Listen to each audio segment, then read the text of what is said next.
Hi friends, welcome back to our YouTube channel. So ఈరోజు అయితే మా బేబీ కోసం ఒక చిన్న టీ షర్ట్ లాంటిది స్టిచ్ చేస్తున్నాను అనమాట. నాకు స్టిచ్ మెషిన్ ఉంది. ఇన్ని రోజులు వీడియోస్లో పెట్టలేదు, కానీ ఈరోజు చూపిస్తున్నాను. నా ప్రెగ్నెన్సీ ముందు ఈ కాటన్ బట్ట ఉండే అనమాట నా దగ్గర, కానీ అది ఒక డ్రెస్లా ఉండే. దాన్ని ఇలా కన్వర్ట్ చేసుకొని మా బేబీకి కట్ చేసి ఇలా స్టిచ్ చేస్తున్నాను. నాకు పెద్దగా స్టిచ్ చేయడం రాదు, ఒక్కొక్కప్పుడు ట్రై చేస్తూ ఉంటా, కానీ ఈరోజు కొంచెం ఎందుకో స్టిచ్ చేయాలనిపించింది. ఎలానో స్టిచ్ చేస్తున్నా కదా, వీడియో కూడా చేస్తే బాగుంటుందని చెప్పేసి వీడియో చేస్తున్నాను. సో ఇలా కింద కుచ్చులు వేసుకున్నాను, బ్యాక్ సైడ్ ఏం వేసుకోలేదు.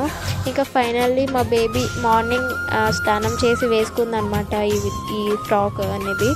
అండ్ హ్యాండ్స్కి లూజ్ అవుతుంది అనుకున్న హ్యాండ్స్లో, కానీ పర్ఫెక్ట్గా సెట్ అయిపోయింది. మెజర్మెంట్ తీసుకోకుండా స్టిచ్ చేశాను.